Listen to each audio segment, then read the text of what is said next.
हाँ बिल्कुल, कैसा है, तो थोड़ी बहुत कोई कसर भी हो तो ऐसे अवसरों पर थोड़ा छुपा लेना चाहिए।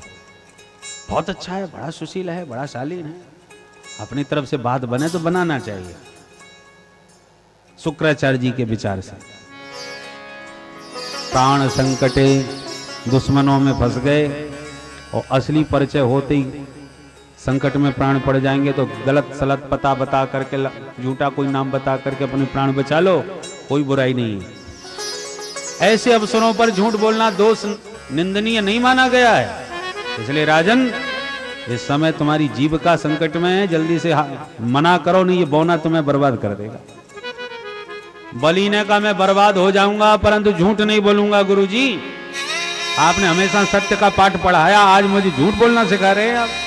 एक बात बताइए गुरुजी, ये जितने भी यज्ञ आदि शुभ कर्म किए जाते हैं वो काय के लिए किए जाते हैं? यज्ञ नारायण भगवान को प्रसन्न करने के लिए। और वही साक्षात नारायण मेरे सामने यदि आके खड़े हैं और साक्षात हाथ पसार के मांग रहे हैं और आप मना कर रहे हैं। देखो ये बौना हुआ, ब्रह्मचारी हुआ तो 3 चरण भूमि लेके चलता बनेगा। और यदि ये विष्णु हैं तो इससे बड़ा सौभाग्य क्या होगा कि दुनिया जिसके सामने हाथ पसारती है वो जगन्नाथ मेरे सामने हाथ पसार रहा है।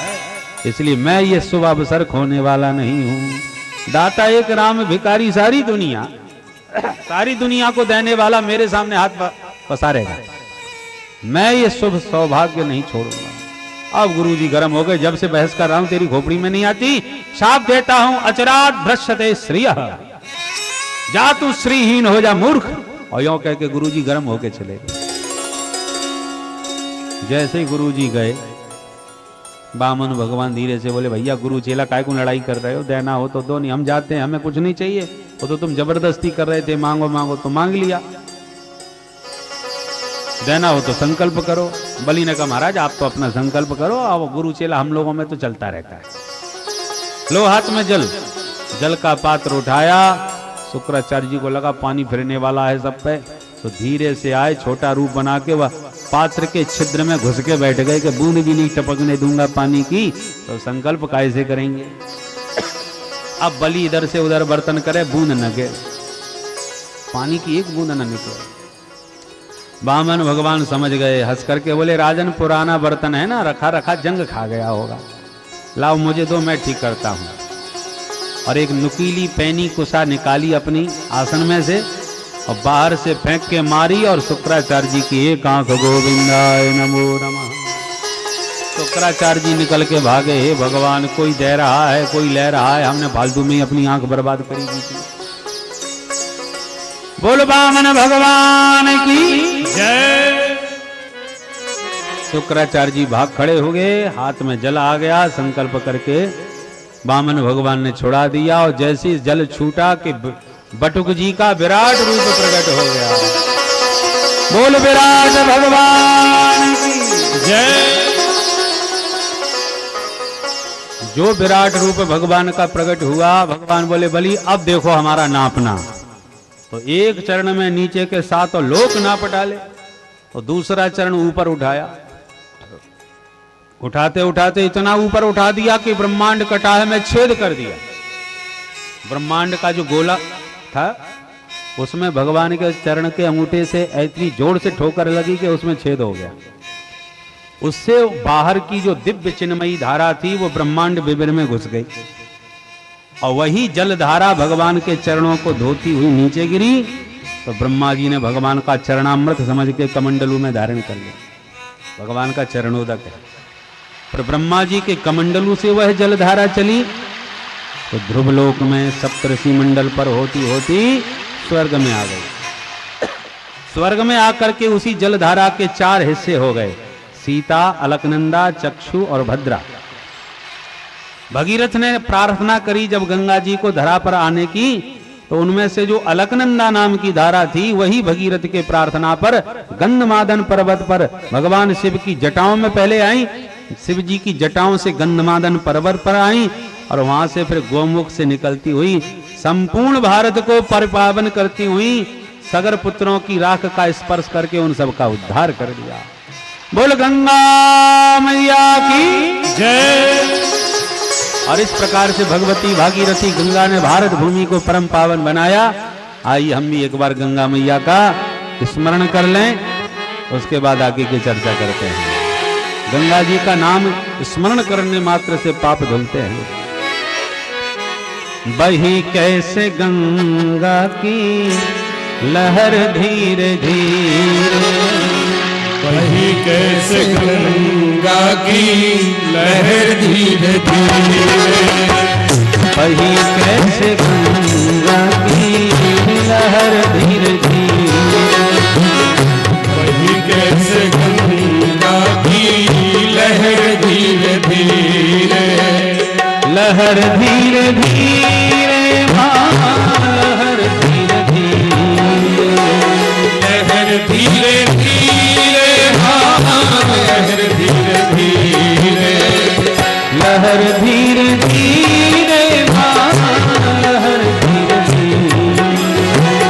लहर धीरे धीरे, लहर धीरे धीरे लहर धीरे धीरे, वही कैसे गंगा की लहर धीरे धीरे, वही कैसे गंगा की लहर धीरे धीरे, शिव की जटाओं में विराजी है माता, शिव की जटाओं में विराजी है माता, शिव की जटाओं में विराजी है माता, शिव की जटाओं में विराजी है माता, गौमुख से आई निकर धीरे धीरे, गौमुख से आई निकर धीरे धीरे,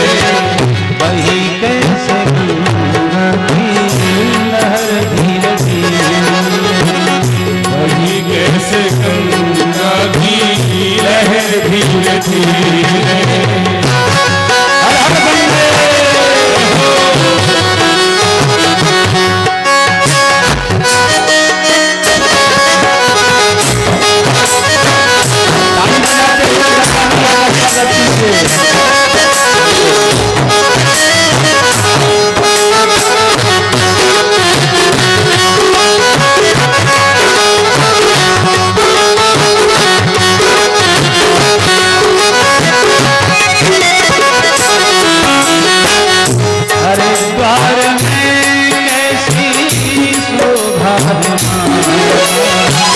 हरिद्वार में ऐसी शोभा है माता, हरिद्वार में कैसी शोभा है माता, हरिद्वार में कैसी शोभा है माता, पहाड़ों से आई उतर धीरे धीरे, पहाड़ों से आई उतर धीरे धीरे, वही कैसे गंगा की लहर धीरे धीरे, वही कैसे गंगा की लहर धीरे धीरे, बड़े भाग्य उनके जो तेरे किनारे, बड़े भाग्य उनके जो तेरे किनारे, बड़े भाग्य उनके जो तेरे किनारे, बड़े भाग्य उनके जो तेरे किनारे, बसाए गए नगर धीरे धीरे, बसाए गए नगर धीरे धीरे, वही कैसे गंगा की लहर धीरे धीरे, वही कैसे गंगा की लहर धीरे हर हर गंगे।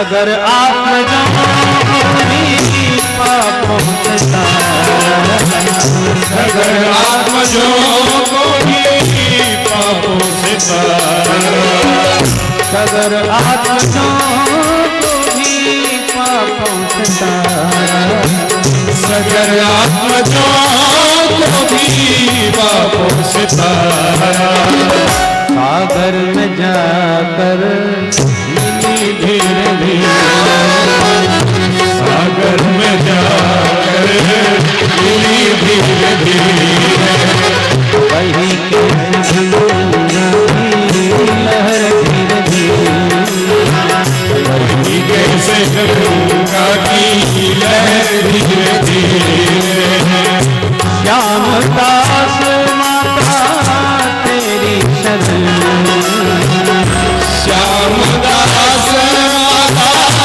तेरी शरण में, श्याम दास माता तेरी शरण, श्याम दास माता तेरी शरण में, मेरी भीड़ लो खबर धीरे खबर धीरे धीरे, मेरी खबर धीरे धीरे, मेरी खबर धीरे धीरे, खबर धीरे धीरे खबर धीरे धीरे, खबर धीरे धीरे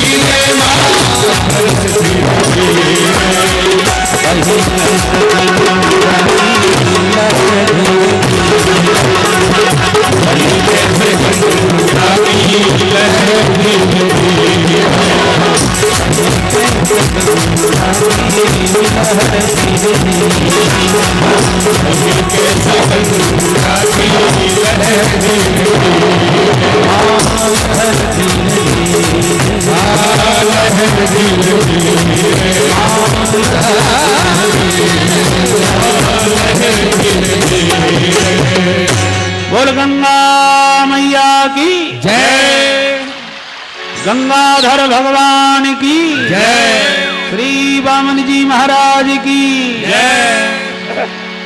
और इस प्रकार भगवान वामन देव के पदांगुष्ठ से भगवती माता गंगा का प्राकट्य हुआ, जिसने संपूर्ण भारतवर्ष को पावन बनाया। भगवान वामन जी बोले, बलि हमने 2 चरण तो नाप लिए, अब तीसरे चरण को कहाँ रखने, संकल्प तो 3 चरण भूमि का भया है। बलि ने कहा सरकार 2 चरणों में सारा दान ले लिया, अब तीसरे चरण में इस दाता को भी ले लीजिए और ये तीसरा चरण मेरे माथे पर धर दीजिए। पदम तृतीयम कुरु शीर्ष में निजम। भगवान ने तुरंत अपना पादारविंद बलि के मस्तिष्क पर धर दिया और बोले, बलि आगामी मनवंतर के तुम ही इंद्र बनोगे, हमने आशीर्वाद दिया, और जब तक तुम्हें इंद्रासन नहीं मिल जाता तब तक तुम सुतल लोक के राजा बन के राज्य करोगे। हम तुम्हारे दरवाजे के पहरेदार बने खड़े रहेंगे, सो 24 घंटे दरवाजे पर खड़े खड़े हमारे दर्शन करते रहना। सदा सन्निहितं वीर तत्र मां द्रक्ष्यते भवान्। वामन भगवान बलि के साथ समस्त परिकर को लेकर के सुतल लोक में प्रविष्ट हो गए। आज भी वामन भगवान पहरेदार बने खड़े हैं। अब आ रही है देवोत्थान एकादशी। देवोत्थान एकादशी तक भगवान की ड्यूटी रहेगी बलि के द्वार पर। उसके बाद एकादशी के दिन भगवान जागेंगे और लौट के आ जाएंगे। तब तक शुभ कर्म प्रतिबंधित रहेंगे। श्री सुखदेव जी कहते हैं, परीक्षित, बाद में लक्ष्मी जी गईं और बलि के घर में जाके बहन जी बन के पहुंच गईं और बलि के हाथ पर राखी बांध दी बहन बन करके। बलि ने कहा, बहन राखी बांध रही हो तो कुछ मांग लो भैया से। बोले, भैया भगवान ने सब कुछ दिया है, बस एक ही कमी है। क्या? बोले, अपना द्वारपाल हमको दान कर दो। तो ही बलि चौंके, बोले, बहन जी तुम कहां से पधारी हो? तुम्हें और कुछ नहीं मिला, हमारे द्वारपाल को मांग लिया। लक्ष्मी अपने दिव्य रूप में प्रकट होकर के बोली, भैया मेरे स्वामी जी को अपना द्वारपाल बनाए खड़े थे, तो मैं अकेली बैकुंठ में बैठी बैठी क्या करती, इसलिए मैं मांगने चली आई। अब बलि समझ गए, बामन भगवान को बुलाए, लक्ष्मी जी को हाथ सौंपते हुए बोले, सुनो बहन जी, तुम पति पत्नी दोनों बड़े ठगिया निकले, दोनों मुझको पागल बनाने आ गए। एक बहना बन के आ गई तो एक बौना बन के आ गया। और बड़ भागी तो ये बलि है जिसके दरवाजे पर लक्ष्मी नारायण दोनों ने हाथ पसारा और दोनों को देने का सौभाग्य इस बलि को प्राप्त हो गया। दान शब्द बलि के साथ जुड़ गया, शब्द ही प्रचलित हो गया बलिदान।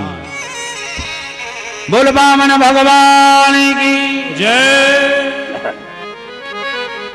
बलि का दान जगत प्रसिद्ध हो गया महाराज। सुखदेव जी कहते हैं, राजन इस प्रकार से बामन भगवान ने बलि का मनोरथ पूर्ण किया और एक बार भगवान ने मत्स्यावतार धारण करके सत्यव्रत नाम के मनु की प्रलय पर्यंत रक्षा करी। इसके साथ ही भागवत का अष्टम स्कंद संपन्न। नवम स्कंद के 24 अध्यायों में सूर्यवंश और चंद्रवंश है। सूर्यवंश में आए राम जी और चंद्रवंश में आए हमारे श्याम जी। तो आइए पहले राम जी की चर्चा कर लें, उसके बाद श्याम जी की होगी। तो सूर्यवंश में राम जी कैसे आए? जब तक सूर्य का दर्शन हो रहा है तब तक सूर्यवंश की चर्चा करें। सुखदेव जी कहते हैं, परीक्षित विस्तार से सूर्यवंश बतलाऊंगा तो 100 वर्षों में भी पूरा नहीं कर पाऊंगा, इसलिए बहुत संक्षेप में सुन लो। न शक्यते विस्तरतुम वक्तुम वर्ष सतैरपि, इसलिए संक्षेप में सूर्यवंश बताया। भगवान नारायण के नाभि कमल से ब्रह्मा जी का जन्म हुआ। ब्रह्मा के बेटा मरीचि, मरीचि के कश्यप, कश्यप के विवस्वान सूर्य, विवस्वान के बेटा श्राद्ध देव मनु, श्राद्ध देव मनु की श्रद्धा नाम की पत्नी से पहले तो कोई संतान ही नहीं हो रही थी, यज्ञ किया, पुत्रेष्टि यज्ञ हुआ। अब रानी की इच्छा है कि बिटिया हो जाए, राजा की इच्छा है कि बेटा हो जाए। तो पति पत्नी में मतभेद हो गया। रानी ने ब्राह्मणों के कान फूंक दिए, पंडित जी ऐसा मंत्र पढ़ना कि बिटिया हो जाए, और बेटा हो गया ना तो सब ब्राह्मणों की दक्षिणा कटवा लूंगी, दक्षिणा तो मैं ही दूंगी। ब्राह्मणों ने क्या किया? इस भाव से हवन किया कि रानी गर्भवती हो गई और बाद में बिटिया का जन्म हो गया। राजा को पता चला तो मुंह लटका के गुरुजी के पास है, गुरुजी सब गड़बड़ हो गया। क्या हुआ? बोले हमने तो बेटा के लिए यज्ञ करवाया था, घर में तो बिटिया हो गई। बड़े चक्कर में गुरुजी। हवन करने वाले ब्राह्मणों को होता कहते हैं। सभी होता ब्राह्मण बुलवाए गुरुजी ने। ए होता, कैसे खाए गए होता? सच सच बताना, तुमने तो कुछ गड़बड़ नहीं किया। तो ब्राह्मणों ने कहा गुरुजी झूठ नहीं बोलेंगे, आपसे रानी जी ने कहा था बिटिया होनी चाहिए, इसलिए हमने उसी भाव से मंत्र पढ़े। राजा से गुरुजी बोले क्यों भाई, तुम पति पत्नी एक मत नहीं हो सकते? अब तुम लोगों में 2 मत हैं और पंडित जी एक ही, अब क्या करें? जो होना था सो हो गया, बिटिया लेके घर जाओ। राजा बोले कुछ भी करो गुरुजी, मुझे तो बेटा ही चाहिए। अरे भाई अब बिटिया हो गई, अब चाहने से क्या होता है? अरे गुरुजी आप बड़े दयालु हो, आप चाहो तो इस बिटिया को भी बेटा बना सकते हो। अच्छा भाई, जब ज्यादा ही जिद पकड़ ली तो फिर गुरुजी ने उस बिटिया को ही बेटा बना दिया। बोलो राधे राधे। वैज्ञानिक जो चमत्कार आज दिखा रहे हैं वो हमारे संतों ने हजारों वर्ष पहले ग्रंथों में लिख दिए और करके दिखा दिया। वशिष्ठ जी ने उस बिटिया को बेटा बना दिया। पहले बिटिया का जन्म हुआ था तो नाम रखा था इला देवी। अब बेटा बन गया तो नाम भी बदल गया, नाम हो गया सुद्युम्न। अब एक दिन सुद्युम्न घोड़े पर बैठ के शिकार खेलने निकला। शिकार खेलते वक्त ये इलाव्रत खंड में घुस गया। अब इलाव्रत खंड का चमत्कार था, जो भी पुरुष जाएगा वो स्त्री बन जाएगा। तो जैसे घुसा सो फिर स्त्री बन गया, इसका घोड़ा घोड़ी बन गया। शर्म के मारे लौट के घर ही नहीं आया, वहीं बैठ गया। राजा ने कहा मेरा राजकुमार खो गया, पता लगाओ। गुरुजी से कहा गुरुजी आप ही पता लगा सकते हो। गुरुजी ने ध्यान से देखा तो समझ गए सब गड़बड़ हो गया। अरे तो वो वहां चला गया इलाव्रत खंड में, तो क्या हुआ? अरे वहां पर वो फिर स्त्री बन गया। अरे वहां पर अब दोबारा स्त्री कैसे बन गया? बोले उसका चक्कर ये है कि इलाव्रत खंड में भोलेनाथ पार्वती जी के साथ विराजते हैं। फिर बोले एक बार भोले बाबा पार्वती जी के साथ विहार कर रहे थे। अब घर गृहस्थी वाले हैं तो गृहस्थों के घर में बिना खटखटाए एकदम मुंह उठा के भीतर घुसा नहीं जाना चाहिए। संतों के यहां तो कैसे भी चले जाओ, साधु महात्मा, पर घर गृहस्थी वालों के जरा सूचना दे के खबर करके ही भीतर घुसना चाहिए। अब भोले बाबा का कोई घर हो तो कोई खटखटावे, वो तो पार्वती जी के साथ उस जंगल में उन्मुक्त विहार कर रहे थे, इतने में आ गए सप्तऋषि दर्शन करने भोले बाबा को। सो अचानक जैसी सातों महात्मा आए, सो शर्म के मारे पार्वती जी तो मुंह छुपा के बैठ गई और भोले बाबा बड़े प्रेम से बोले, पर सप्तऋषि समझ गए हम गलत समय पर आए हैं, सो मुंह लटका के दंडवत दूर से ही करके चले गए। बाद में पार्वती जी बहुत नाराज हुए, भोलेनाथ से कहा तुम्हारा कोई आड़ मर्यादा नहीं है, जो देखो तो मुंह उठाए चला आता है। भोले बाबा बोले क्या हो गया? अरे तुम्हारे लिए कुछ नहीं हो गया, आप तो भोलेनाथ ठहरे, और हमारे लिए बहुत कुछ हो गया। कहना क्या चाहते हो? तो महाराज अब आपको क्या समझाऊं, इतना कहना चाहती हूं, हमें पुरुषों से शर्म लगती है। अब वो बेचारे आए, गलत समय पर आए, हम लोग ऐसी अवस्था में थे कि वो शर्म के मारे वो भी मुंह लटका के चले गए, मैंने तो शर्म के मारे निगाह भी नहीं उठाई। आज के बाद ऐसा नहीं होना चाहिए। तो तुम्हें पुरुषों से शर्म लगती है, स्त्री से नहीं लगती? बोले नहीं, स्त्री से कोई शर्म नहीं। बोले बाबा ने कहा ठीक है, आज के बाद इस क्षेत्र में जो भी पुरुष आएगा वो स्त्री ही बन जाएगा। उस क्षेत्र को ही शापित कर दिया। तो जिनको पता था वो भूल के भी नहीं जाते थे। बेचारा सुद्युम्न अभी नया नया लड़का था, उसको होश नहीं था, उसे चला गया, तो फिर स्त्री बन के बैठ गया। वशिष्ठ जी ने पूरी कहानी सुनाई। वशिष्ठ जी बोले अब मैं कुछ नहीं कर सकता, नहीं तो भोले बाबा मुझ पर नाराज हो जाएंगे, तुमने मेरी शाप बेकार कर दी। अरे गुरु जी कुछ भी करो, चरणों में गिर गए राजा। तो फिर वशिष्ठ जी बेबस होकर के गए और इलाव्रत खंड के सीमा के बाहर भोले बाबा को याद किए। भोले बाबा आ गए, कहो वशिष्ठ जी कैसे आना हुआ? तो कुछ मत पूछो महादेव, एक समस्या है। क्या समस्या है? बोले हमारे यजमान का बेटा तुम्हारे इस क्षेत्र में घुस गया, सो स्त्री बन के बैठा है, शर्म के मारे घर नहीं आ रहा, वो चेला हमारे पीछे पड़ रहा है, अब तुम बताओ मैं क्या करूं? आप उस पर कृपा करो, जैसा कहते ऐसा कर दो। भोले बाबा ने कहा ऐसा नहीं हो सकता। क्यों नहीं हो सकता? बोले यदि मैंने उसको पुनः पुरुष बना दिया तो मेरा शाप एक मजाक बन के रह जाएगा, जो भी यहां आएगा वो स्त्री बन जाएगा और मेरे हाथ पैर जोड़ करके फिर पुरुष बन जाएगा। इसलिए ऐसा ये बार बार नहीं हो सकता, जो होना था सो हो गया, अब कुछ नहीं होगा। जब बहुत गिड़गिड़ाए, अनुनय विनय करी वशिष्ठ जी ने, महादेव कुछ भी कृपा करो। बोले बाबा ने कहा तो एक काम करते हैं, थोड़ी सी कृपा कर देते हैं। थोड़ी सी कृपा का मतलब? बोले काम करो, तुम्हारे यजमान का ये जो बेटा है ना सुद्युम्न, ये 1 महीने तक स्त्री बन के रहेगा और 1 महीने तक पुरुष बन के रहेगा। ले जाओ, मासम पुमांस भवता मासम स्त्री तब गोत्रेजा। वशिष्ठ जी तो संतुष्ट होके बालक को लेके आ गए घर में, परंतु जब उसे राजा बनाने की भूमिका बनी तो प्रजा ने बहिष्कार कर दिया। ऐसा राजा हमको नहीं चाहिए जो 6 महीने तक, 1 महीने तक तो राज्य करे और 1 महीने तक चुड़ियां पहन करके घर में घुसा रहे। शर्म के मारे बेचारा सुद्युम्न राजा बनना स्वयं ही स्वीकार नहीं किया। बाद में फिर 10 बेटा हो गए श्री मनु महाराज के, 10 बेटा हुए। इक्ष्वाकु, नृग, सरयाति, प्रसद, नवग, कवि, इन्हीं 10 पुत्रों से सूर्य वंश का विस्तार हो गया।